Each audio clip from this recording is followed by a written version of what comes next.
ஈரேழு ஜென்மங்கள் எடுத்தாலும் உனை சேருவேன்.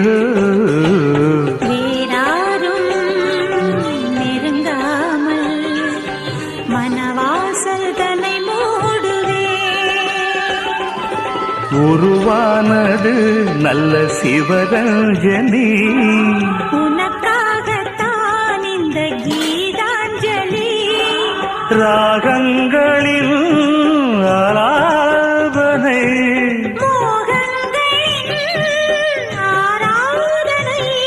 உடலும் மனமும் தழுவும் பொழுதில் உருகும் ஒரு ஜீவன்தான் உன் பாடல்தான் ஓயாமல் இசைக்கின்றது.